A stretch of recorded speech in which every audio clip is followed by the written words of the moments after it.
پیغمبر کی اسی لفظ سے تقدیر بنی ہے، چھاؤں ہے علم کی جو میرے سر پہ تنی ہے، اور اس عشق کے مذہب سے تعلق ہے ہمارا جس عشق میں ملا نہیں زنجیر زنی۔ سلیمان علی حق نعرہ حیدری۔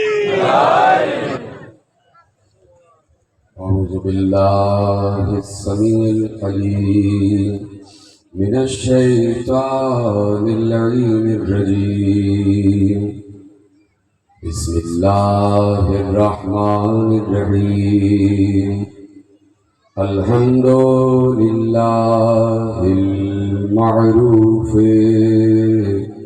من غير رؤية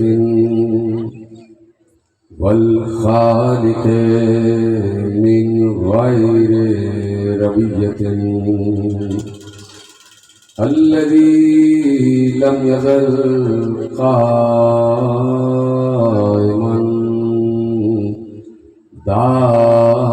دائما إذ لا سماء ذات أبراج ولا ليل داج ولا بحر ساج ولا أرض ذات مهاد ولا خلق ذو اعتماد والصلاة والسلام والتحية والإكرام على نبي الرحمة وخازن المغفرة وقائد الخير والبركة ومنقذ العباد من الهلكة سيدنا ومولانا أبو القاسم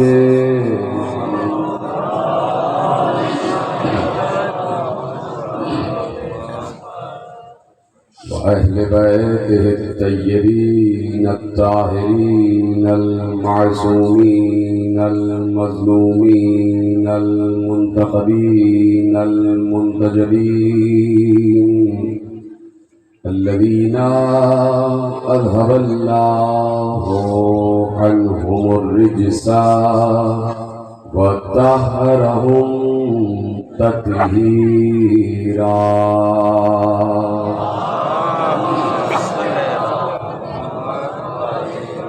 أما بعد فقد قال الله سبحانه وتعالى في محكم كتابه المجيد وفرقانه الحميد وقوله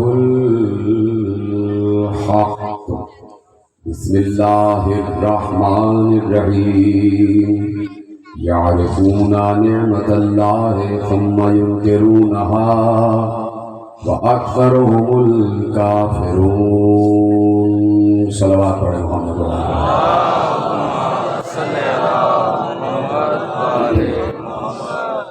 چودہ سو 43 ہجری کے اشرِ مہاجہ کی مرکزی امام بارگاہ دھوبی گھاٹ فیصل آباد میں حضرات آج 7ویں مجلس میں شریک ہیں اور وسائل معرفت کے عنوان سے سلسلہ گفتگو 7ویں منزل میں داخل ہو رہا ہے۔ پروردگار عالم کا شکر ہے کہ اس نے ہمیں ایسی ہستیوں سے متصل فرمایا ہے، ایسے مصطفیٰ مرتضیٰ اور مجتبیٰ بندوں کی معرفت عطا کی ہوئی ہے کہ جس کے لیے یہ بات ہر کتاب نے لکھ دی کہ اگر ان کو پہچانا تو ایسا ہے جیسے خدا کو پہچانا۔ تو معرفت کے وسائل اور معرفت کے وسیلے یہ بہت ضروری ہیں تاکہ ہم اپنے الہ کو اور اپنے رب کو پہچانیں۔ اور پھر پہچان اس لیے ضروری ہے کہ کس کا سجدہ کیا جا رہا ہے۔ مسجدوں میں جائیں تو یہ تو معلوم ہو کہ یہ مسجد کس کا گھر ہے۔ مسجدوں سے باہر آئیں تو کم از کم اس کیفیت میں تو ہوں کہ ہم ہر وقت نماز کی کیفیت میں ہیں۔ وجہ یہ ہے کہ قرآن کریم نے نماز کے لیے حکم دیا کہ اقیموا الصلاۃ، صلاۃ قائم کرو، صلاۃ قائم کرو۔ یعنی صلاۃ کا قیام معاشرے میں بہت ضروری ہے۔ صلاۃ کا قیام صرف مسجد ہی میں نہیں ہے، بلکہ گھروں میں بھی صلاۃ کا قیام ہے، بازاروں میں بھی صلاۃ کا قیام ہے، شاہراہوں پر بھی صلاۃ کا قیام ہے، آپ کے دفاتر میں بھی صلاۃ کا قیام ہے۔ یعنی اللہ یہ کہہ رہا ہے کہ قیام صلاۃ کا مطلب یہ ہے کہ ہر وقت نماز کی کیفیت میں رہو۔ توجہ فرمائیے آپ نے، ہر وقت نماز کی کیفیت میں رہو۔ اور میں پچھلے سال ایک جملہ عرض کر چکا کہ قیام صلاۃ کا مطلب یہ ہے کہ جب آپ مسجد میں نماز پڑھنے جاتے ہیں اور نماز پڑھ رہے ہوتے ہیں اور جس وقت نماز کی کیفیت میں ہوتے ہیں اس وقت سارا دھیان اللہ کی طرف ہوتا ہے۔ یعنی آپ کی قرأت بھی اللہ کے لیے ہے، آپ کی تسبیحات بھی اللہ کے لیے ہے، آپ کی تعقیبات بھی اللہ کے لیے ہیں۔ یعنی نماز پڑھتے وقت کوئی جھوٹ نہیں بول رہا ہوتا، نماز پڑھتے وقت کوئی ڈاکہ نہیں ڈال رہا ہوتا، نماز پڑھتے وقت کوئی چوری نہیں کر رہا ہوتا، نماز پڑھتے وقت کسی کو قتل نہیں کیا جا رہا ہوتا، نماز پڑھتے وقت بے ایمانی نہیں کی جا رہی ہوتی، نماز پڑھتے وقت بد دیانتی نہیں کی جا رہی ہوتی، نماز پڑھتے وقت کسی کے خلاف سازش نہیں کی جا رہی ہوتی۔ تو اللہ چاہتا ہے کہ ہر وقت اسی کیفیت میں رہو۔ ایسا نہ ہو کہ مسجد سے نماز پڑھ کے باہر نکلے اور دوسرے کو کافر کہنا شروع کر دیا، مسجد سے نماز پڑھ کے باہر نکلے جھوٹ بولنا شروع کر دیا، مسجد سے نماز پڑھ کے باہر نکلے ڈاکہ ڈالنا شروع کر دیا، مسجد سے نماز پڑھ کے باہر نکلے بددیانتی شروع کر دی، مسجد سے نماز پڑھ کے باہر نکلے قتل و غارت گری شروع کر دی۔ ایسا نہیں ہے، بلکہ ہر وقت کیفیت نماز میں رہو۔ جیسے ہر وقت کیفیت میں نماز میں رہو گے تو یقیناً نہ کبھی جھوٹ بولو گے، نہ کبھی ڈاکہ ڈالو گے، نہ کبھی قتل و غارت گری کرو گے، نہ کبھی منصوبہ سازی کرو گے، نہ کبھی ذخیرہ اندوزی کرو گے، نہ بددیانتی کرو گے۔ تو اب میرے عزیزو، یہ کیسے ممکن ہے کہ آدمی ہر وقت کیفیت نماز میں رہے؟ کس وقت ممکن ہے اور کیسے ممکن ہے کہ آدمی ہر وقت اقیم الصلاۃ یعنی قیام صلاۃ کی کیفیت میں رہے؟ چل رہا ہو تو لگے نماز میں چل رہا ہے، پھر رہا ہو تو لگے نماز میں پھر رہا ہے، کھا رہا ہو تو لگے نماز میں کھا رہا ہے، پی رہا ہو تو لگے نماز میں پی رہا ہے۔ یعنی قیام صلاۃ کا مطلب یہ ہے کہ ہر وقت کیفیت نماز میں رہو۔ تو کیسے رہے؟ اس کی نگاہ میں ہو کہ وہ ہر وقت قیام صلاۃ کی کیفیت میں رہے۔ اس مسئلے کو بھی امیر المومنین نے حل فرما دیا، اور یہ کہہ کے حل فرمایا کہ کتاب نے لکھا اور کتاب لکھنے والے راویوں نے اس جملے کو محفوظ کیا کہ علی نے منبر سلونی پر اس مسئلے کو بھی حل فرما دیا کہ اگر قیام صلاۃ میں رہنا چاہتے ہو تو طریقہ یہ ہے کہ من قام ولایتی فقط اقام الصلاۃ، جس نے میری ولایت کو قائم کیا اس نے صلاۃ کو قائم کیا۔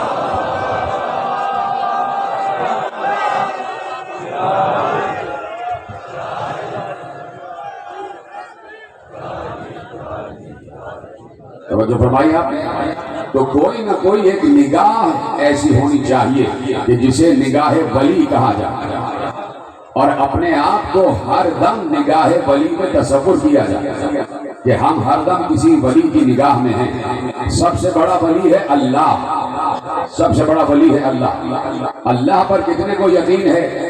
یقیناً 7 ارب مسلمان ہیں، سب کے سب اللہ پر یقین رکھتے ہیں، لیکن اگر اللہ کی موجودگی کا احساس ہو کہ اللہ ہمارے ساتھ ہے، اور وہ خود کہہ رہا ہے جب تم 2 ہوتے ہو تو تیسرا میں ہوتا ہوں، جب تم 3 ہوتے ہو تو چوتھا میں ہوتا ہوں، جب تم 4 ہوتے ہو تو 5واں میں ہوتا ہوں۔ یعنی کہیں پر بھی میں تم سے جدا نہیں۔ لیکن اب مسئلہ یہ ہے اور مجبوری یہ ہے کہ انسان اللہ کا تصور اپنے ساتھ قائم نہیں کر پاتا، لہذا کسی ایسی مادی نگاہ کا ہونا ضروری ہے کہ انسان کہے کہ ایک نگاہ ہے جو مجھے دیکھ رہی ہے، ایک نگاہ ہے جو مجھے دیکھ رہی ہے، ایک نگاہ ہے جو مجھے دیکھ رہی ہے۔ یہ ایک نگاہ نہیں ہے بلکہ 3 نگاہیں ہیں جو تمہیں دیکھ رہی ہیں، 3 نگاہیں ہیں جو تمہیں دیکھ رہی ہیں اور ہر وقت دیکھ رہی ہیں۔ ارشاد ہوا سورہ مبارکہ توبہ میں، اللہ نے ارشاد فرمایا، اور آیت کا آغاز لفظ قل سے ہو رہا ہے۔ توجہ، گفتگو شروع ہو چکی ہے۔ آیت کا آغاز لفظ قل سے ہو رہا ہے، یعنی اللہ کہلوا رہا ہے اور نبی کہہ رہا ہے۔ کہلوانے والا اللہ اور کہنے والا نبی. اللہ کہہ رہا ہے قل، اے نبی کہہ دیجئے. اب کس سے کہہ دیجئے؟ تمام انسانوں سے کہہ دیجئے، تمام عالم انسانیت سے کہہ دیجئے. کیا؟ قل اعملوا فسيرى الله عملكم ورسوله والمؤمنون. ان سے کہیے کہ تمہارے ہر عمل کو اللہ دیکھ رہا ہے. توجہ، سلامت رہیں جیسے آپ میرا ساتھ دے رہے ہیں. تمہارے ہر عمل کو اللہ دیکھ رہا ہے. یہ قرآن کی آیت ہے، حدیث نہیں ہے کہ جس پہ ڈیبیٹ ہو جائے. قرآن کی آیت یہ کہہ رہی ہے کہ تمہارے ہر عمل کو اللہ دیکھ رہا ہے. تم چل رہے ہو اللہ دیکھ رہا ہے، تم پھر رہے ہو اللہ دیکھ رہا ہے، تم بیٹھے ہوئے ہو اللہ دیکھ رہا ہے، تم کھڑے ہوئے ہو اللہ دیکھ رہا ہے، تم کھا رہے ہو اللہ دیکھ رہا ہے، تم پی رہے ہو اللہ دیکھ رہا ہے، تم بات کر رہے ہو اللہ دیکھ رہا ہے، تم خاموش ہو اللہ دیکھ رہا ہے، تم کسی سے مل رہے ہو اللہ دیکھ رہا ہے، تم سچ بول رہے ہو اللہ دیکھ رہا ہے، تم جھوٹ بول رہے ہو اللہ دیکھ رہا ہے، تم قتل کر رہے ہو اللہ دیکھ رہا ہے، تم یتیموں کی سرپرستی کر رہے ہو اللہ دیکھ رہا ہے، تم بیواؤں کی خبرگیری کر رہے ہو اللہ دیکھ رہا ہے، تم مصافحہ کر رہے ہو اللہ دیکھ رہا ہے، تم معانقہ کر رہے ہو اللہ دیکھ رہا ہے، تم حقوق ادا کر رہے ہو اللہ دیکھ رہا ہے، تم فرائض ادا کر رہے ہو اللہ دیکھ رہا ہے، تم میدان میں ہو اللہ دیکھ رہا ہے، تم گھر میں ہو اللہ دیکھ رہا ہے، تم شاہراہ پر ہو اللہ دیکھ رہا ہے، تم پہاڑوں پر ہو اللہ دیکھ رہا ہے، تم یقیناً اگر کہیں مصلی پر ہو تو اللہ دیکھ رہا ہے، تم ممبر پر ہو تو اللہ دیکھ رہا ہے، تم مسجد میں ہو اللہ دیکھ رہا ہے، تم گھر میں ہو اللہ دیکھ رہا ہے، تم بچوں سے باتیں کر رہے ہو اللہ دیکھ رہا ہے، تم بڑوں سے باتیں کر رہے ہو اللہ دیکھ رہا ہے، تمہاری شادی ہو رہی ہے اللہ دیکھ رہا ہے، تمہارے تعلقات آگے بڑھ رہے ہیں اللہ دیکھ رہا ہے، تم پڑھ رہے ہو اللہ دیکھ رہا ہے، تم لکھ رہے ہو اللہ دیکھ رہا ہے، تم آگے بڑھ رہے ہو اللہ دیکھ رہا ہے، تم روزی کما رہے ہو اللہ دیکھ رہا ہے، تم تجارت کر رہے ہو اللہ دیکھ رہا ہے، تم آسمانوں پر پرواز کر رہے ہو اللہ دیکھ رہا ہے، تم ایک ملک سے دوسرے ملک جا رہے ہو اللہ دیکھ رہا ہے، تم اپنے وطن واپس آ رہے ہو اللہ دیکھ رہا ہے، تم نماز پڑھ رہے ہو اللہ دیکھ رہا ہے، تم روزہ رکھ رہے ہو اللہ دیکھ رہا ہے، تم حج کر رہے ہو اللہ دیکھ رہا ہے، تم زکات دے رہے ہو اللہ دیکھ رہا ہے، تم جہاد کر رہے ہو اللہ دیکھ رہا ہے، جہاں پر بھی ہو جو عمل بھی انجام دے رہے ہو اللہ دیکھ رہا ہے. لیکن اللہ نے آیت یہیں پر نہیں روکی بلکہ یہ کہا جیسے میں دیکھ رہا ہوں ویسے ہی میرا رسول بھی دیکھ رہا ہے. سلامت رہے، جملے آپ تک پہنچ گئے. جیسے میں دیکھ رہا ہوں ویسے ہی میرا رسول دیکھ رہا ہے، یعنی جیسے اللہ دیکھ رہا ہے ویسے ہی اس کا رسول بھی دیکھ رہا ہے. قل اعملوا فسيرى الله عملكم ورسوله. اللہ بھی تمہارے ہر عمل دیکھ رہا ہے اور رسول بھی تمہارا ہر عمل دیکھ رہا ہے. یعنی اللہ کی جیسی نگاہ ہے ویسی ہی نگاہ رسول کی ہے. بڑی آسانی سے آپ نے جملے کو وصول کیا. جملہ بہت بڑا آپ کے حوالے کیا، میرا جملہ نہیں ہے، قرآن کا جملہ. یعنی جیسے اللہ دیکھ رہا ہے ویسے ہی اس کا رسول دیکھ رہا ہے. اب کیا دوبارہ ساری چیزیں دہراؤں؟ تم چل رہے ہو رسول دیکھ رہا ہے، تم پھر رہے ہو رسول دیکھ رہا ہے، تم کھا رہے ہو رسول دیکھ رہا ہے، تم پی رہے ہو رسول دیکھ رہا ہے، تم پہاڑوں پہ بھاگے جا رہے ہو رسول دیکھ رہا ہے.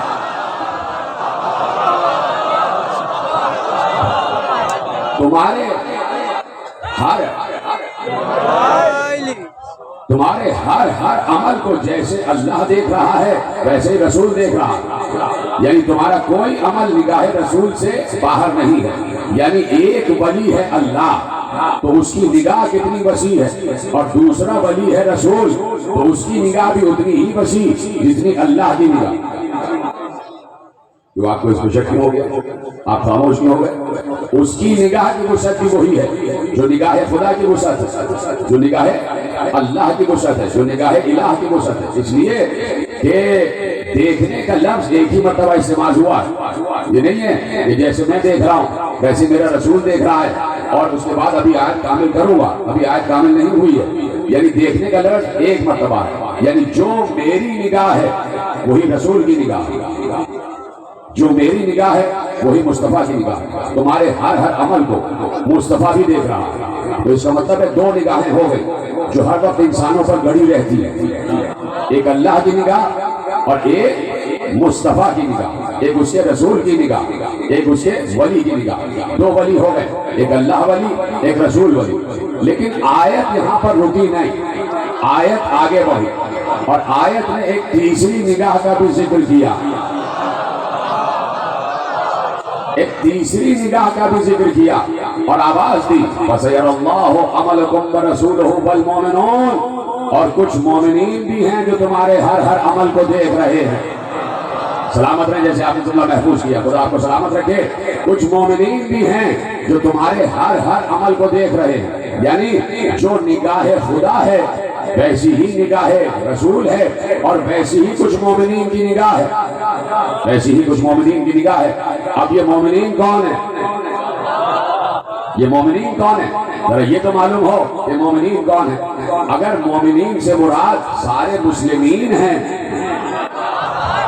اگر مومنین سے مراد سارے مسلمین ہیں، تو میں مسلمانوں سے اس وقت پوچھنا چاہتا ہوں کہ بہت سے مسلمان یہاں بیٹھے ہوئے ہیں، بہت سے مسلمان شاہراہوں پر اس وقت سفر کر رہے ہیں، بہت سے مسلمان دکانیں کھولے بیٹھے ہوئے ہیں، جو دکانیں کھولے بیٹھے ہوئے ہیں، یا جو اس وقت مسجد کے حجروں میں ہیں، یا جو اس وقت لوگوں کو، بچوں کو قرآن پڑھا رہے ہیں، ناظرہ پڑھا رہے ہیں، اس وقت وہ اپنے مدرسوں میں ہیں. تو مدرسوں والوں سے، شاہراہ پر چلنے والوں سے، مسجد میں بیٹھنے والوں سے، تجارت پر آ جانے والوں سے، دکانیں کھولنے والوں سے کہہ رہا ہوں، ابھی تم گھر میں تو نہیں ہونا. اگر تمہاری نگاہ بھی ویسی ہی ہے جیسے اللہ و رسول کی نگاہ ہے، تو یہ بتا دو کہ اس وقت تمہارے گھروں میں ہو کیا رہا ہے.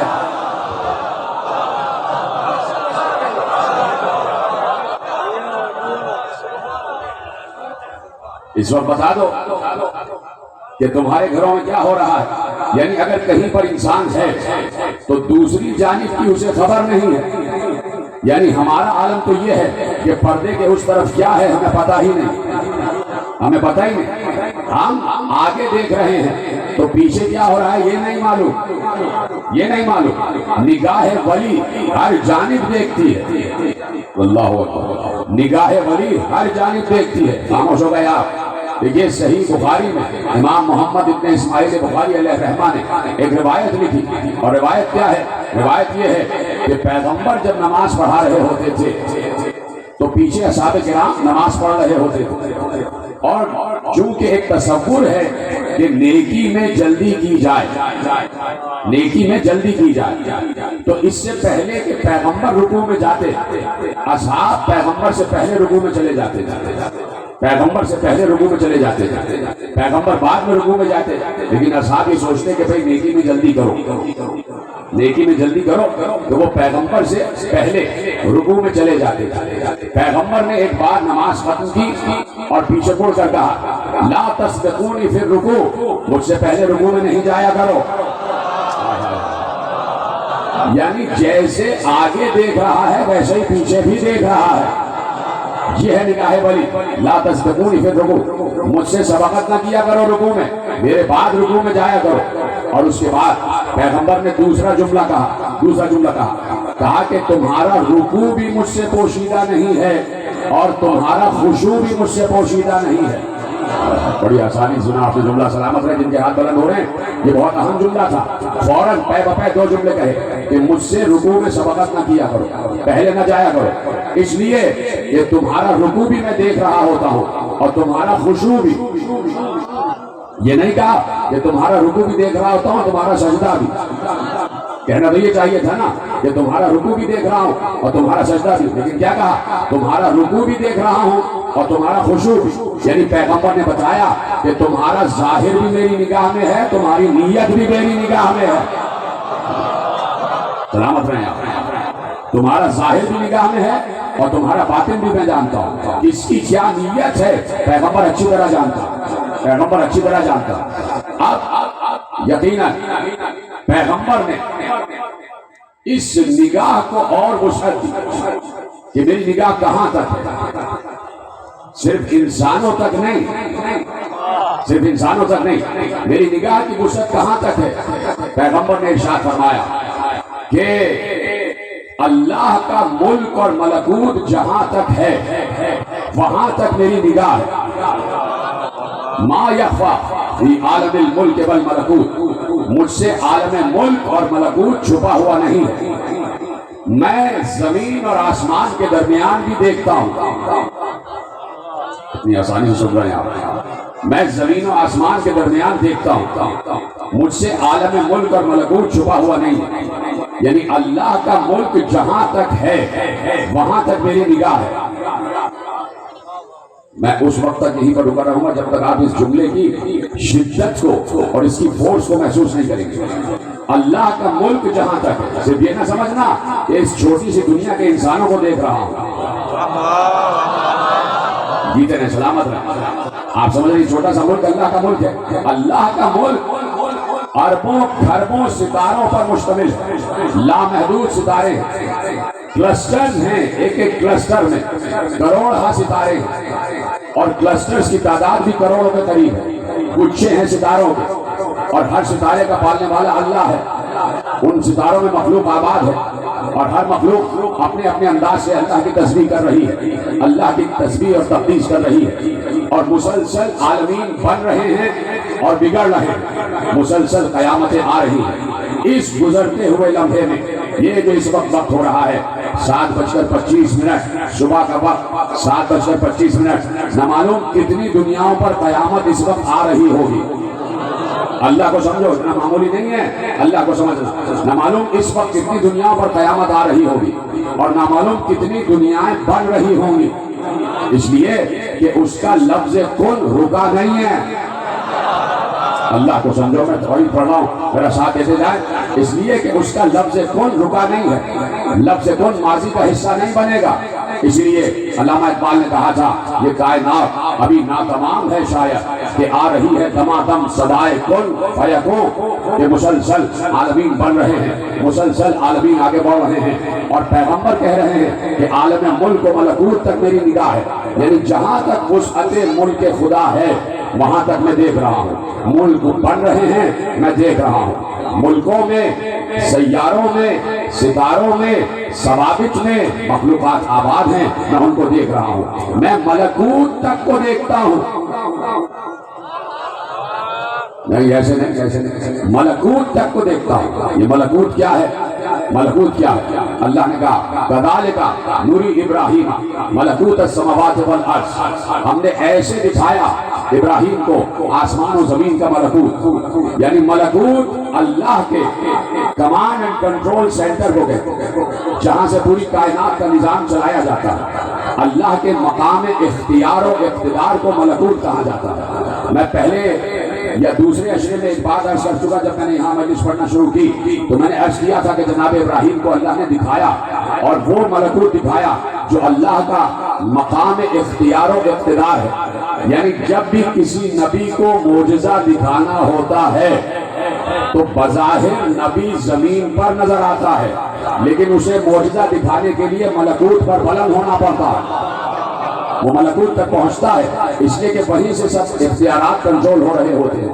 اللہ نے حضرت ابراہیم کو ملکوت کی سیر کرائی اور ملکوت دکھایا کہ کیسے میں مردوں کو زندہ کرتا ہوں، کیسے میں مردوں کو زندہ کرتا ہوں. ملکوت جو ہو گیا، لیکن جب تک آپ بولیں گے نہیں میں ایسی مقام پر رکا رہوں گا. آج میرے پاس بھی وقت ہے، جب تک آپ بولیں گے نہیں میں ایسی مقام پر رکا رہوں گا. اس لیے کہ ملکوت کوئی معمولی شے نہیں ہے. ملکوت پر ابراہیم پہنچے، جب ملکوت پر مقام اختیار و اقتدار پر پہنچے تو ابراہیم سب کو دیکھ رہے تھے، پوری کائنات کا مشاہدہ کر رہے تھے. پوری کائنات کا، صرف انسانوں کا نہیں، پوری کائنات کا. ابراہیم کی نگاہ کائنات سے ہٹ کر جب دنیا پر پہنچی تو ابراہیم کی نگاہ وہی نگاہ ہو گئی جو اللہ کی نگاہ تھی. جی تیرے سلامت رہے. ابراہیم کی نگاہ وہی نگاہ ہو گئی جو اللہ کی نگاہ تھی.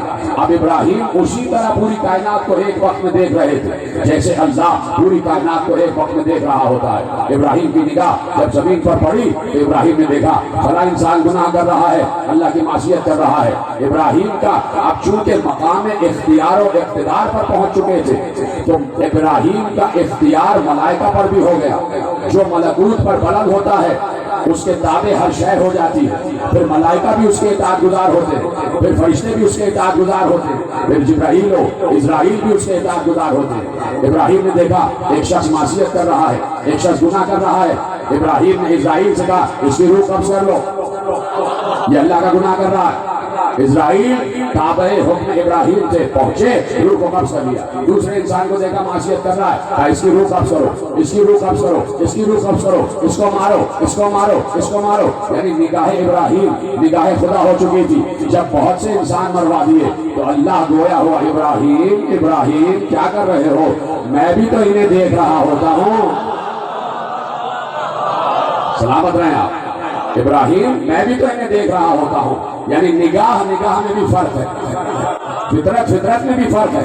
یعنی میرا بتانے کا مقصد یہ ہے کہ جو ملکوت تک پہنچ جائے وہ کائنات کی ہر شے کو ویسے ہی دیکھ رہا ہوتا ہے کہ جیسے اللہ دیکھ رہا ہے. تو اب پیغمبر نے کہا کہ میں عالم ملک و ملکوت تک کو دیکھ رہا ہوتا ہوں. میں بظاہر زمین پر رہتا ہوں لیکن میری نگاہ ملکوت تک رہتی ہے، میری نگاہ ملکوت تک رہتی ہے. بظاہر میں زمین پر رہتا ہوں. اب مجھے نہیں پتا جملہ آپ تک کیسے پہنچے گا. تیار ہو جائیے جملہ سننے کے لیے.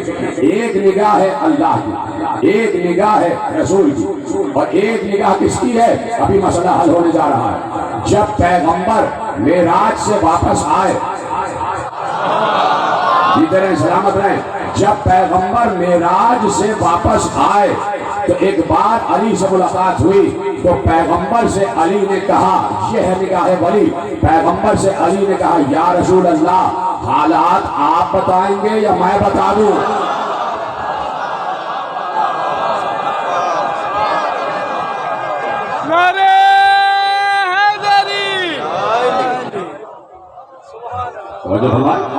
جو معراج کا سفر ہے آپ بتائیں گے یا میں بتا دوں؟ یہ ہوتی ہے نگاہ ولی کہ زمین پر ہے بظاہر لیکن نگاہ عالم ملکوت تک، نگاہ عالم ملکوت تک. تو اب یہ ہے علی کی نگاہ اور یہ ہے رسول کی نگاہ اور یہ ہے اللہ کی نگاہ. یعنی جہاں تک وسعت نگاہ الہیہ ہے وہیں تک وسعت نگاہ رسالت بھی ہے اور وہیں تک وسعت نگاہ امامت بھی ہے. اب سمجھ میں آیا، اب سمجھ میں آیا. پوچھا گیا اور بڑے حسین شہزادے سے پوچھا گیا، قاسم ابن حسن سے پوچھا گیا کہ یہ بتائیے، مسائل پر نہیں آ رہا ہوں، فضائل پڑھ رہا ہوں، یہ بتائیے فَسَيَرَ اللَّهُ عَمَلَكُمْ وَرَسُولُهُ وَالْمُؤْمِنُونَ، یہاں مومنون سے کیا مراد ہے؟ شہزادے سے پوچھا گیا کہ یہاں مومنون سے کیا مراد ہے؟ شہزادے نے پلٹ کے اس سے پوچھا تم بتاؤ مومنون سے کیا مراد ہے؟ یہ طریقہ ہے گفتگو کا. پہلے اس سے اگلوایا تم بتاؤ تمہاری نگاہ میں مومنون سے کیا مراد ہے؟ میری نگاہ میں مومنون سے مراد تمام مسلمان، سارے مسلمان. تو شہزادے نے کہا تم بھی مسلمان ہوگا؟ ہاں. کہا تم بھی اس میں شامل ہوگا؟ ہاں. کہا اچھا یہ بتا دو تمہاری بیوی اس وقت گھر میں کر کیا رہی ہے؟ تمہارے اہل و عیال اس وقت گھر میں کر کیا رہے ہیں؟ آپ چپ ہو گئے. اب انہوں نے پلٹ کے شہزادے سے پوچھا آپ بتائیے یہاں مومنون سے کیا مراد ہے؟ کہا مومنون سے مراد پچھلے دور میں میرے بابا حسن اور اس دور میں میرے چچا حسین. یعنی ہر دور کا امام ویسے ہی دیکھ رہا ہوتا ہے کہ جیسے اللہ دیکھ رہا ہے. اب سمجھ میں آیا کہ ہر دور میں ایک عین اللہ کا تصور کتنا ضروری ہے. کاش کے جملہ پہنچ جاتا آپ تک. ہر دور میں ایک عین اللہ کا تصور کتنا ضروری ہے. ہر دور میں اللہ کی ایک آنکھ ہے. اسی لیے زیارتوں میں بھی کہتے ہو کہ آپ معصوم کے لیے عرض کیا جاتا ہے کہ آپ زمین پر اللہ کی دیکھتی ہوئی آنکھ، عین اللہ ناظرۃ فی الارض، زمین پر اللہ کی دیکھتی ہوئی آنکھ، اسے کہتے ہیں عین اللہ. تو کوئی عین اللہ ہے جو ہر وقت انسانوں کو دیکھ رہا ہے. مسائل معرفت میرا عنوان ہے اور آپ جانتے ہیں کہ جہاں جہاں سے میرے پاس گوشے آ رہے ہیں میں آپ کے حوالے کر رہا ہوں. جہاں جہاں سے گوشے آ رہے ہیں میں آپ کے حوالے کر رہا ہوں. عین اللہ کوئی معمولی نگاہ نہیں ہوتی. عین اللہ کا مطلب یہ ہے کہ ظاہر کو بھی دیکھے اور باطن کو بھی دیکھے. بات پہنچ گئی؟ ظاہر کو بھی دیکھے اور باطن کو بھی دیکھے. اب مسئلہ یہ ہے کہ عین اللہ ید اللہ بھی ہے. جو عین اللہ ہے وہ ید اللہ بھی ہے، اللہ کا ہاتھ بھی ہے اور اللہ کی آنکھ بھی ہے. جس اللہ کے ولی کو اللہ خود عین اللہ کہہ رہا ہے، رسول خود عین اللہ کہہ رہا ہے، اس کی نگاہ کا تو کیا کہنا. اس کی نگاہ تک تو کوئی نہیں پہنچ سکتا. اس کے ہاتھ میں جو ذوالفقار آ جائے وہ بھی شجروں کو دیکھ کر چل رہی ہوتی ہے. ادھر سلامت رہیں آپ. اس کے ہاتھ میں جو ہتھیار آ جائے وہ بھی شجروں کو دیکھ کر چل رہا ہوتا ہے. وہ بھی نسب کو دیکھ کر چل رہا ہوتا ہے. یعنی ہتھیار آسمان سے اترا ہے تو وہ بھی نگاہ لے کر اترا ہے. بڑی آسانی سنا آپ نے بھائی. مدارج النبوہ میں شاہ عبداللہ محدث دہلوی نے لکھا کہ علی لڑ رہے تھے, جنگ احد کا میدان ہے, پیغمبر اکیلے رہ گئے اور علی پیغمبر کا دفاع کر رہے تھے. اور ایسے میں رسول بار بار علی سے کہہ رہے تھے کہ علی ادھر سے حملہ ہو رہا ہے روکو, ادھر سے حملہ ہو رہا ہے روکو, احمد علیہ ان کو روکو. تو علی مسلسل تلوار چلا رہے تھے اور دفاع رسول کر رہے تھے. ایسے میں ایک صحابی کی تلوار ٹوٹی, وہ نبی کے پاس آئے اور کہا یا رسول اللہ میری تلوار ٹوٹ گئی, میں کیا کروں؟ کہا کہ لکڑی کا ٹکڑا اٹھا کے لاؤ. وہ لکڑی کا ٹکڑا اٹھا کے لائے اور پیغمبر کو دیا. پیغمبر نے اپنے ہاتھ میں لکڑی کا ٹکڑا لیا. پیغمبر کے ہاتھ میں لکڑی آتے ہی تازہ تلوار میں تبدیل ہو گئی. پیغمبر کے ہاتھ میں لکڑی کا ٹکڑا آیا, تازہ تلوار میں تبدیل ہو گیا, وہ گئے اور لڑنا شروع کر دیا. دوسرے صحابی کی تلوار ٹوٹی, وہ بھی نبی کے پاس آئے. نبی نے ان کو بھی لکڑی کو تلوار بنا کے دیا, وہ بھی لڑنے لگے. تیسرے صحابی کی تلوار ٹوٹی, وہ بھی صحابی کی سنت پر عمل کرتے ہوئے نبی کے پاس آئے اور کہا یا رسول اللہ میری تلوار ٹوٹ گئی. پیغمبر نے لکڑی کو ہاتھ میں لیا, لکڑی تلوار میں تبدیل ہو گئی. ایسے میں لکھنے والے نے لکھا کہ علی کی تلوار بھی ٹوٹ گئی. علی کی تلوار ٹوٹی. علی نبی کے پاس آئے اور نبی کے پاس آ کر کہا یا رسول اللہ میری تلوار ٹوٹ گئی. تو اب تک لکڑی کو تلوار بنا کے دینے والا رسول, جب علی نے کہا تو رسول نے آسمان کی طرف دیکھا. رسول نے آسمان کی طرف دیکھا اور دیکھنے کے بعد کچھ کہا ہوگا, ہمیں نہیں پتا کیا کہا ہوگا. آسمان کی طرف دیکھا, یعنی اب تک سب کو لکڑی کی تلوار بنا کر دینے والا رسول علی کی باری میں آسمان کی طرف دیکھ رہا ہے. جب رسول آسمان کی طرف دیکھے تو ایک ہی وجہ ہوتی ہے کہ وحی کا انتظار کر رہا ہوتا ہے. نبی وحی کا انتظار کر رہے تھے کہ اب کیا کرو, اس لیے کہ تیرے ہاتھ کی تلوار ٹوٹی ہے.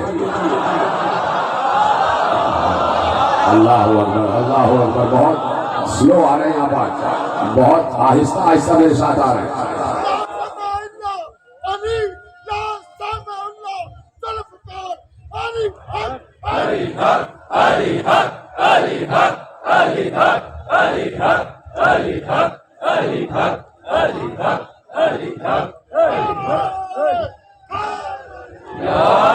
توجہ فرمائی. اب تو علی کے ہاتھ کی تلوار ٹوٹ گئی ہے, تو گویا آسمان سے اجازت لے رہے تھے کہ کیا کیا جائے. اب رسول آسمان کی طرف دیکھے اور وہاں سے کوئی اثر پذیری نہ ہو, یہ ہو ہی نہیں سکتا. وہاں سے کوئی اثر نہ آئے, یہ ہو ہی نہیں سکتا. ایک بار عبداللہ محدث دہلوی لکھتے ہیں کہ آسمانوں کے دروازے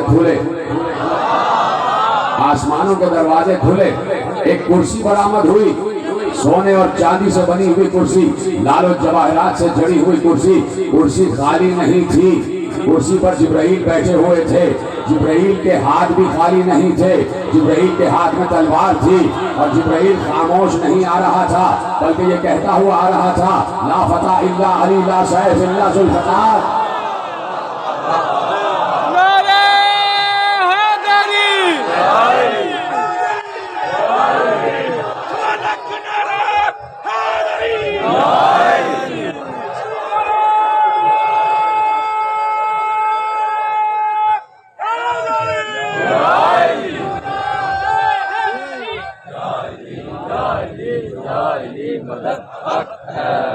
توجہ فرمائی آپ. جبرائیل خاموش نہیں آ رہے, پڑھتے ہوئے آ رہے تھے لا سیف الا ذوالفقار ولا فتح الا علی. کوئی تلوار نہیں ہے مگر یہ کہ ذوالفقار. اور دوسرا ٹکڑا کیا ہے, کوئی مرد نہیں ہے سوا علی.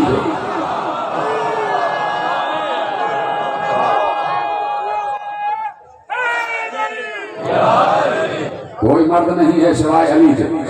مرد میدان ہے تو علی, اور اگر کوئی تلوار ہے تو ذوالفقار. اب چونکہ ولی کی طرف سے آئی ہے,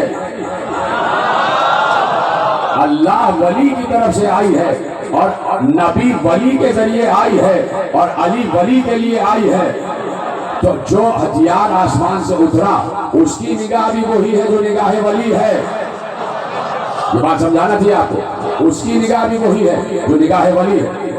میں ہمارے خطیب اہل سنت کی نظر ایک جملہ کرنا چاہتا ہوں، تشریف فرمائیں اور خدا ان کی توفیقات میں اضافہ فرمائے۔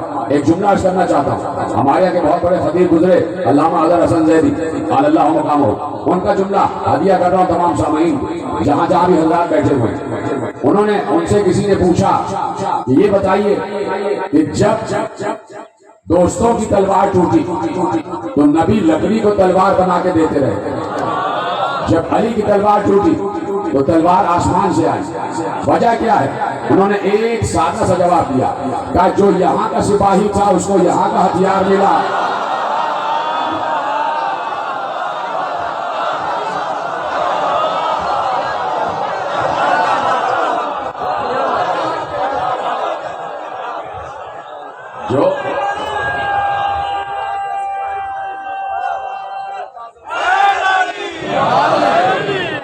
جو یہاں کا سپاہی تھا اسے یہاں کا ہتھیار ملا، اور جو وہاں کا تھا اسے وہاں کا ہتھیار ملا، جو وہاں سے آیا اسے وہاں کا ہتھیار ملا۔ تو ہتھیار اگر دست نبوت میں آئے یا دست امامت میں آئے، پیغمبر اپنے ہاتھ میں لکڑی کا ٹکڑا لے رہے ہیں اور پیغمبر کے ہاتھ میں لکڑی کا ٹکڑا آ کے تر و تازہ تلوار میں تبدیل ہو رہا ہے، یہ ہے نبی کے ہاتھ کا معجزہ۔ جملہ دینے جا رہا ہوں، یہ ہے نبی کے ہاتھ کا معجزہ۔ ابھی دنیا نبی کے ہاتھ کا معجزہ نہ سمجھ پائی تو اللہ کے ہاتھ کا معجزہ کیا سمجھ میں آئے گا؟ تو دست خدا کا معجزہ کیا سمجھ میں آئے گا؟ ابھی نبی کی ذات سمجھ میں نہیں آئی تو اللہ کی ذات کیا سمجھ میں آئی؟ تو اب یہ جتنے معرفت کے وسائل ہیں صرف اس لیے ہیں کہ اللہ کو سمجھا جائے، اللہ کو سمجھا جائے۔ پیغمبر نے 23 برس جب قرآن کی آیتیں اتری ہیں تو پیغمبر نے ہر آیت کی تفسیر بیان فرمائی، ہر آیت کی تفسیر بیان فرمائی۔ آیت اتری من جاء بالحسنہ فلہ عشر امثالها، اب تفسیر کا انداز دیکھیے اور وسائل معرفت میرا عنوان دیکھیے، من جاء بالحسنہ فلہ عشر امثالها، جس نے ایک نیکی کی اس کو ہم 10 گنا اجر دیں گے۔ نیکی ایک ہوگی، ثواب 10 ہوں گے۔ یہ ہے کون سی نیکی؟ ایک نیکی وہ ہے کہ لن تنالوا البر حتی تنفقوا مما تحبون، تم اس وقت تک بر کو نہیں پا سکتے، نیکی کو نہیں پا سکتے جب تک اپنی پسندیدہ ترین شے اللہ کو ہدیہ نہ کرو۔ یعنی جو شے تمہیں پسند ہے وہ شے اللہ کو پیش کرو، جو تمہیں پسند ہے۔ ایسا نہیں کہ گئے ہیں کہیں اور سامنے سے فقیر گزر رہا اور جو جیب میں سب سے خراب نوٹ ہے وہ اللہ کی راہ میں ہدیہ کر دیا۔ نہیں، سب سے پسندیدہ ترین شے اللہ کی راہ میں ہدیہ کرو۔ اگر تمہیں ہمت ہے تو اس آیت پر تو عمل کر کے دکھاؤ۔ بڑے بڑے عمل کرنے والے لوگ پڑے ہوئے ہیں، ہمت ہے تو مولوی سے کہو، ملا سے کہو کہ اس آیت پر تو عمل کرے۔ تجھے گاڑیوں سے اور اپنے بنگلوں سے بڑی محبت ہے، دے دے اللہ کی راہ میں۔ تو بات کیا ہے؟ جو شے سب سے اہم ترین اور قیمتی ہے اللہ وہ مانگ رہا ہے، اللہ وہ مانگ رہا ہے۔ جملہ دوں آپ کے حوالے کروں اگر آپ کی اجازت ہے۔ مجھے اندازہ ہے کہ آج بھی بہت گرمی ہو رہی ہے اور آپ پنکھے چل رہے ہیں، لیکن میں آپ کا شکر گزار ہوں اور میں آپ کو صرف دعا دے سکتا ہوں، باقی شکریہ وارث فرش ادا ادا کرتا اور آپ کو کوئی غم نہیں ہوگا سوا غم حسین۔ اور مسلسل آپ کے لیے دعا گو ہوں کہ جس کی اولاد نہیں ہے پروردگار اس کو اولاد عطا فرمائے، جس کے رزق میں کمی ہے پروردگار اس کے رزق میں برکت عطا فرمائے، جو تجارت کر رہے ہیں ان کی تجارت پہ پروردگار روز افزو ترقی عطا فرمائے، جن کے پاس گھر نہیں ہے انہیں اہل بیت کے گھروں کے صدقے سے گھر عطا فرمائے، جن کی بیٹیاں رشتوں کے انتظار میں بیٹھی ہیں ان کو بہترین بار عنایت فرمائے۔ میں آپ کے لیے مسلسل دعا گو ہوں، پروردگار آپ کی دعاؤں کو قبول فرمائے۔ لیکن میں عرض کر رہا ہوں کہ نگاہ ولی کہاں تک ہے، نگاہ ولی کہاں تک ہے، اور پھر ولی کا تعارف کہاں تک ہے؟ ولی کا تعارف ایک نیکی یہ ہے کہ جو تمہیں سب سے زیادہ پسند ہے وہ اللہ کی راہ میں ہدیہ کر دیا، جو سب سے زیادہ پسند ہے۔ اب آپ درجہ بدرجہ دیکھیے کہ انسان کو کون کون سی چیزیں پسند ہیں۔ اگر آپ کے پاس بنگلہ ہے، گاڑی ہے، جائیداد ہے، تو یہ سب چیزیں آپ کو پسند ہے تو اللہ کہہ رہے دے دو۔ لیکن اگر خدا نخواستہ کسی کی اولاد پر بات آ جائے تو انسان اولاد پر اپنے بنگلے اور گاڑی کو قربان کر دیتا۔ اس کا مطلب ہے کہ اولاد سب سے زیادہ پسند ہے۔ بھائی فضائل پڑھ رہا ہوں، مصائب نہیں پڑھ رہا۔ اس کا مطلب ہے اولاد سب سے زیادہ پسند ہے. اولاد کا مطلب ہوتا ہے خون.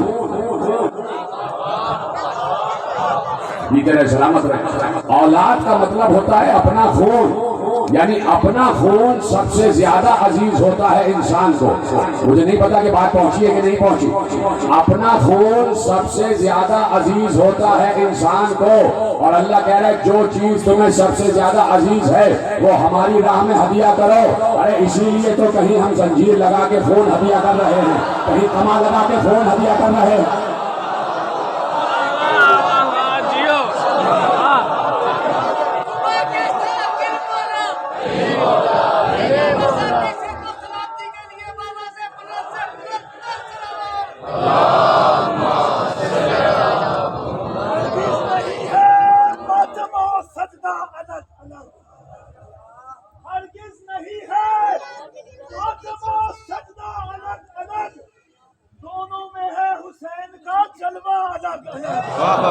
ارے سجدوں کے بھی نشان ہے, ماتم کے بھی نشان ہے. دونوں کریں گے قبر کو روشن الگ الگ. اور حیدر کے منکروں سے ہے مومن کچھ ایسے دور. حیدر کے منکروں سے ہے مومن کچھ ایسے دور, رہتے ہیں جیسے زندوں سے مردہ.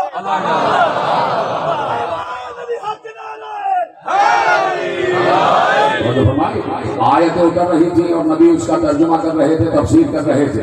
ایک نیکی بر ہے اور ایک نیکی ہے حسنہ. من جاء بالحسنہ فلہ عشر امثالھا. جس نے ایک نیکی کی ہم اسے 10 گنا اجر دیں گے. آواز دے دیجیے, ایک نیکی کرو گے 10 گنا اجر ملے گا.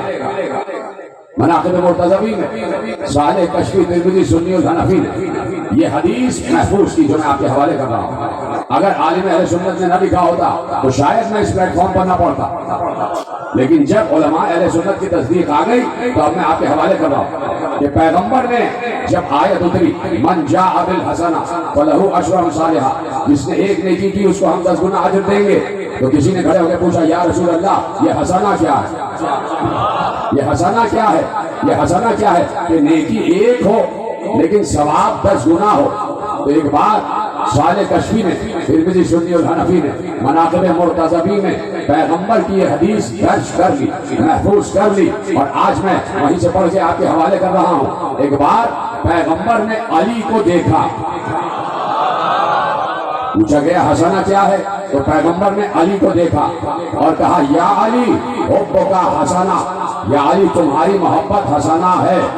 ابھی حدیث تمام نہیں ہوئی. یا علی تمہاری محبت حسنہ ہے, لا تضر معها سیئہ وبغضک سیئہ لا تنفع معها حسنہ. یا علی تمہاری محبت ایسی نیکی ہے جس کے ساتھ کوئی گناہ نقصان نہیں دیتا, اور تمہارا بغض ایسا گناہ ہے جس کے ساتھ کوئی نیکی فائدہ نہیں دیتی.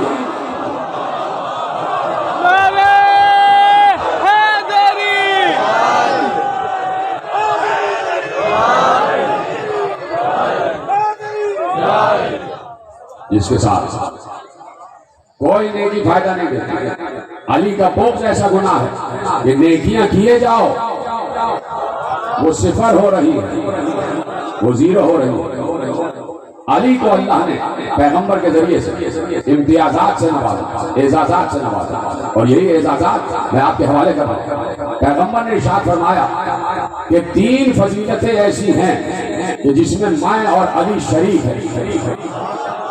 3 فضیلتیں ایسی ہیں کہ جس میں میں اور علی شریک ہیں. وہ 3 کون سی ہیں؟ پیغمبر نے ارشاد فرمایا لی لواء الحمد و علی کیوں حامل والکوثر لی و علی کیوں ساقی والجنت والنار لی و علی کیوں قسیم. اب اس کا ترجمہ آپ کے حوالے کرتا ہوں, لیکن ترجمہ تھوڑی دیر بعد حوالے کرتا ہوں. کچھ مہدی صاحب آپ سے کہنا چاہتے ہیں اور یقیناً آپ ان کی بات پر غور فرمائیے گا. 5 منٹ میں آپ کے لینا چاہتا ہوں, پلس آپ کے 5 منٹ لینا چاہتا ہوں. جیسا سسر علی کو ملا,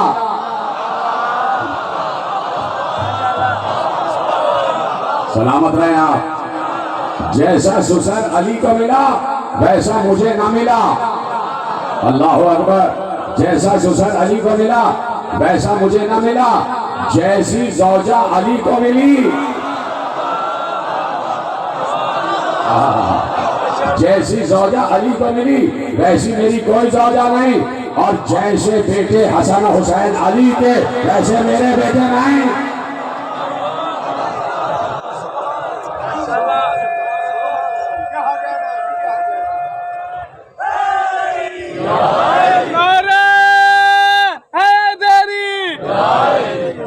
جیسے میرے بیٹے جیسے علی کے بیٹے حسن حسین ویسے میرے بیٹے نہیں. یا رسول اللہ یہ کیا کہہ دیا آپ نے؟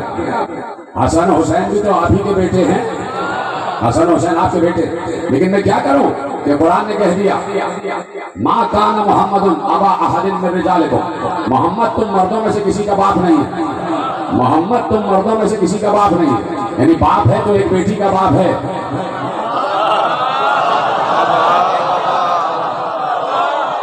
تو مردوں میں سے کسی کا باپ نہیں ہے. تو مردوں میں سے کسی کا باپ نہیں ہے. تو یہ جملہ فیصلہ کن جملہ قرآن نے محفوظ کیا. تو مردوں میں سے کسی کا باپ نہیں ہے. تو حسن حسین بھی تو مرد ہیں.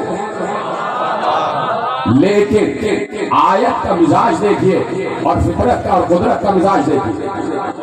آیت کا مزاج اور پھر مزاج الہی دیکھیے. کہ میں اکثر ایک جملہ عرض کرتا ہوں کہ اللہ نے کچھ ایسی ہستیاں تخلیق کی ہیں کہ جو اس کی فطرت کو بدلنے کی صلاحیت رکھتے ہیں. جو اس کی تقدیر لکھی ہوئی تقدیر کو بدلنے کی صلاحیت رکھتے ہیں. مثلا اللہ نے کہا بہت مشہور جملہ ہے والشمس تجری لمستقر لها ذالک تقدیر العزیز الحکیم. ہم نے سورج کا ایک راستہ بنایا ہے کہ وہ مشرق سے طلوع کرے گا اور مغرب میں ڈوبے گا. اور یہ راستہ اللہ نے اس کی تقدیر میں لکھا ہے. یعنی سورج کی تقدیر اللہ نے لکھ دی. سورج کی تقدیر اللہ نے لکھی. سورج کی تقدیر اللہ نے لکھی. سمجھے اس کو؟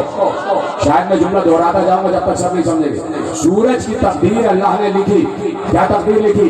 کہ تو مشرق سے طلوع کرے گا اور مغرب میں ڈوب جائے گا. یہ اللہ کی لکھی ہوئی تقدیر ہے. کون ہے وہ بندہ جو اس تقدیر میں تبدیلی کر کے ڈوبے ہوئے سورج کو واپس پلٹا رہا ہے؟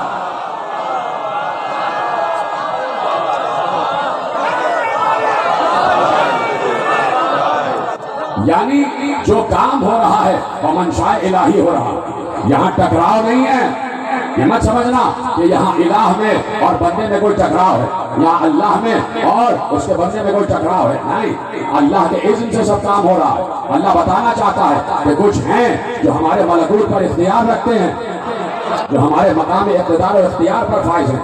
ہم نے انہیں یہ اجازت دی ہے کہ جو تقدیر ہم لکھیں تم اسے بدل سکتے ہو. تم فطرت بدل سکتے ہو. تو اب وہ فطرت جو سورج کی تھی وہ بدلی. کسی نے تقدیر بدلی. سورج کی تقدیر بدلی کہ سورج کو مغرب سے واپس بلایا. سورج کی تقدیر بدل گئی. تو سورج جو ایک ٹکا ہوا ہے اس کی تقدیر بدلے. کون؟ اللہ کا مزاج دان, مشیت خدا کا پروردہ, ارادہ الہی کا جاننے والا, مزاج دان الہیت, مرضی الہ کا مالک. وہ چاہے تو تقدیر کو بدل دے. سورج کی تقدیر بدلی علی نے اور راہب کی تقدیر بدلی حسین نے.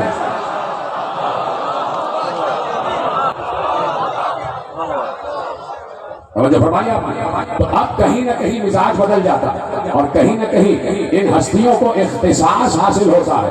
اب چونکہ استثنائی کیفیت تھی اور اختصاصی کیفیت تھی تو ایک بار جب قرآن نے کہا کہ محمد تم مردوں میں سے کسی کا باپ نہیں ہے لیکن حسنین کا اختصاص باقی رکھنا تھا, تو ایک بار اس آیت نے تو یہ کہا کہ محمد تم مردوں میں سے کسی کا باپ نہیں ہے. جملہ سننا, اس آیت نے تو یہ کہا کہ محمد تم مردوں میں سے کسی کا باپ نہیں ہے لیکن اختصاص حسنین کو قائم رکھنے کے لیے کہا کہ جاؤ ان نصارہ نجران سے کہو تم اپنے بیٹوں کو لاؤ, ہم اپنے بیٹوں کو لائیں.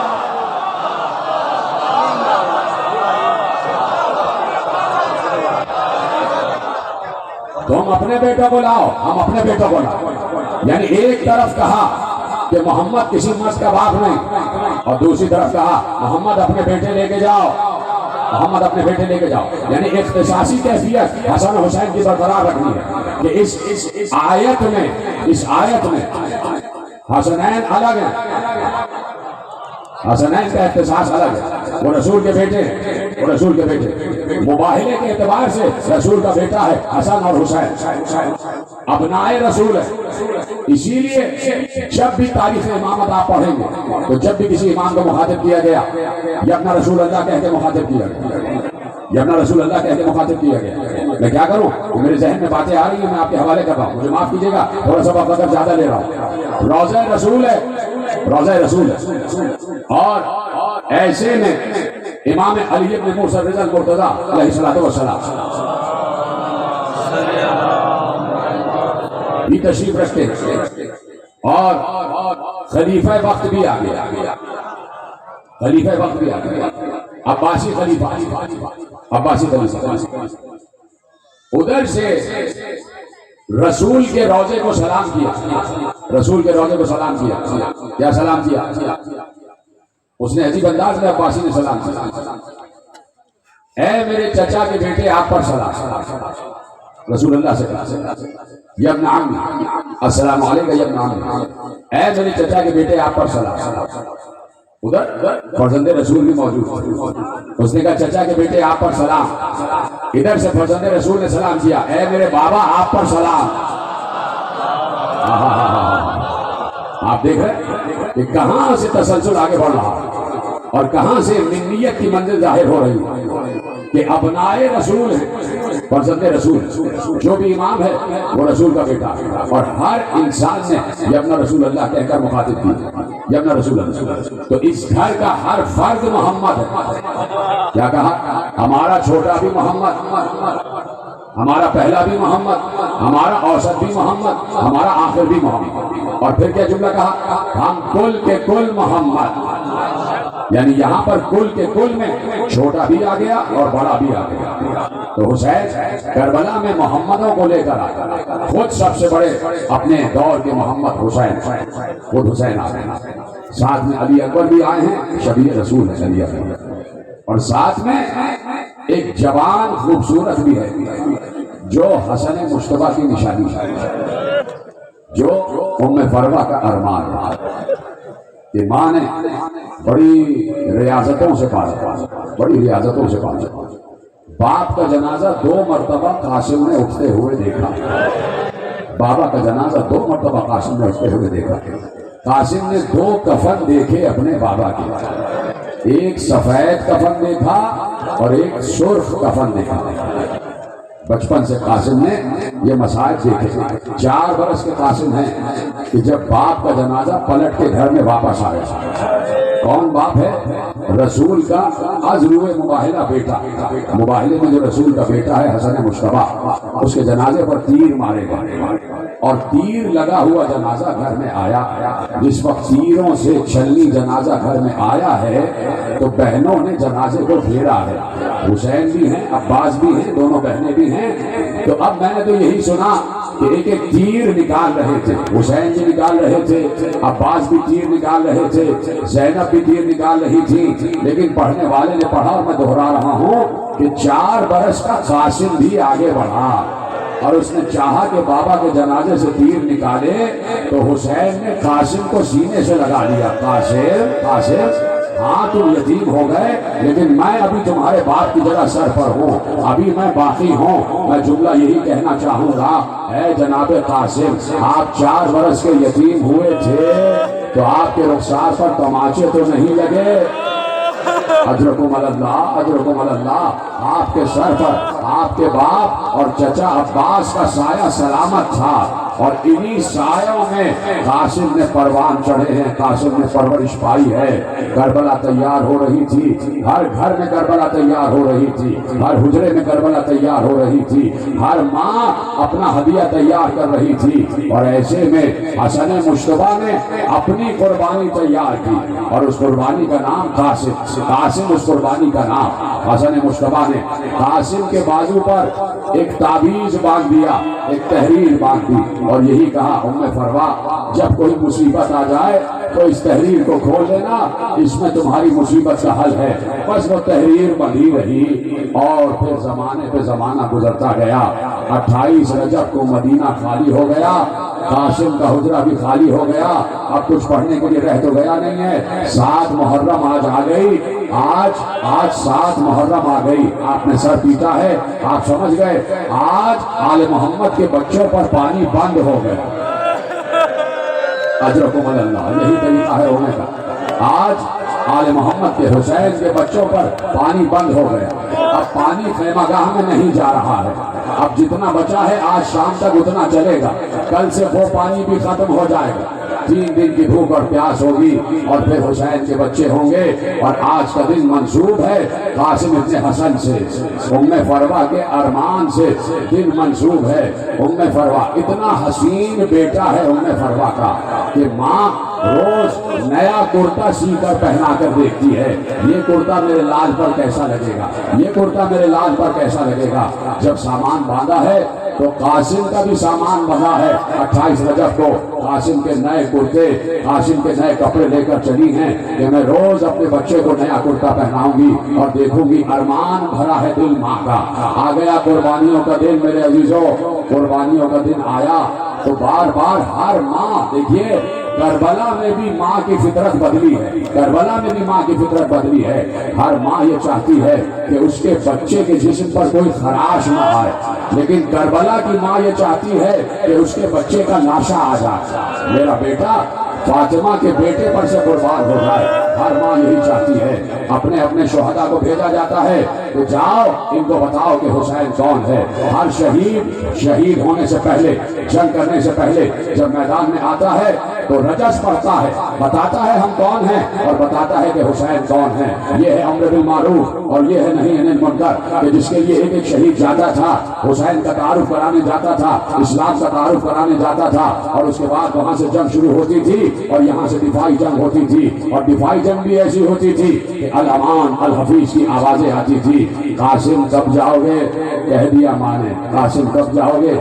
ایک بار جب شب عاشور آئی ہے نا اور حسین بتا رہے تھے کہ کل کیا ہوگا، کل کیا ہوگا، شہداء کی فہرست تیار ہو رہی تھی۔ اب دیکھنا قاسم کا جذبہ دیکھنا اور قاسم کا بلبلہ دیکھنا، قاسم کی شجاعت دیکھنا اور قاسم کا جذبہ دیکھنا۔ جب شہیدوں کی فہرست تیار ہو رہی تھی تو حسین نے لکھوایا، ہر کسی کا نام لکھوا رہے تھے، لکھواتے لکھواتے ایک بار نام آیا علی اصغر۔ کیا سنا آپ نے؟ ایک بار حسین نے نام لکھوایا علی اصغر، تو ایک بار قاسم کھڑے ہو کے کہتے چچا علی اصغر کا نام، کیا فوج اشقیہ خیموں تک آ جائے گی؟ کیا فوج اشقیہ خیموں تک آ جائے گی؟ حسین نے کہا نہیں، میں علی اصغر کو پانی پلانے لے جاؤں گا۔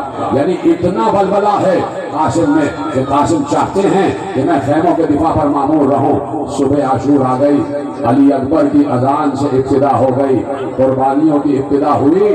قاسم بار بار جاتے ہیں، چچا مجھے اجازت دے دیجیے، چچا مجھے اجازت دے دیجیے۔ ایک بار حسین قاسم کو سینے سے لگا کر ایک جملہ کہتے ہیں، تم میرے بھیا حسن کی نشانی ہو، تمہیں دیکھتا ہوں تو میرا بھائی حسن مجھے یاد آ جاتا ہے، کیسے تمہیں جانے دوں، کیسے تمہیں اجازت دے دوں۔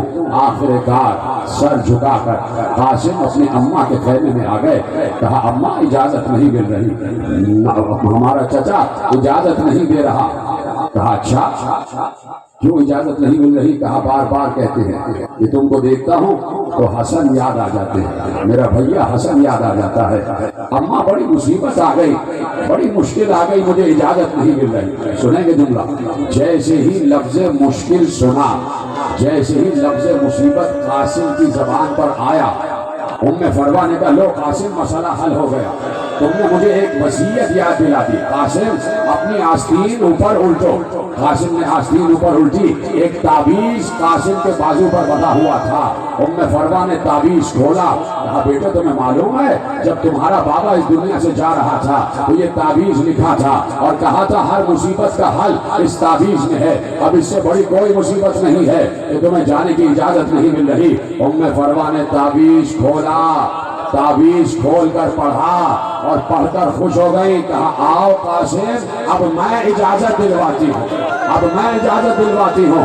قاسم کا ہاتھ پکڑا اور لے کے آئی خیمہ گاہ حسینی میں. حسین نے اپنی بھابھی کو دیکھا، اپنی بھاوچ کو دیکھا، سر جھکا کر کھڑے ہو گئے. کیسے تشریف لائیں؟ کہا کہ اے میرے وقت کے امام، اے میرے آقا، اس تحریر کو پہچانتے ہیں؟ ذرا یہ تحریر پڑھیے. حسین نے اب جو تحریر کو دیکھا، حسین رونے لگے. حسین نے آنکھوں سے تحریر کو لگایا، سر پر رکھا، ایک بار تحریر پڑھی. لکھا ہوا تھا، یہ تحریر ہے اپنے وقت کے امام حسن مشتبہ کی، حسین ابن علی کے نام. اے حسین، جب قربانیوں کا وقت آ جائے تو قاسم کو میری طرف سے قربان کر دینا، قاسم کو میری طرف سے قربان کر دینا. حسین نے کہا قاسم بڑی سفارش لے آئے، اجرکم اللہ، قاسم بڑی سفارش لے آئے. اب میں نہیں روک سکتا، اب میں نہیں روک سکتا، میرے امام کا حکم آ گیا. آؤ قاسم، میں تمہیں تیار کروں، اب تیار ہو جاؤ. سینے پہ ہاتھ مارنے کے لیے قاسم کو حسین نے تیار کرانا شروع کیا. کہا بھابھی ام فروا، قاسم کا کوئی نیا لباس ہے؟ ایک سبز رنگ کا کرتا لا کے قاسم کو پہنا دیا.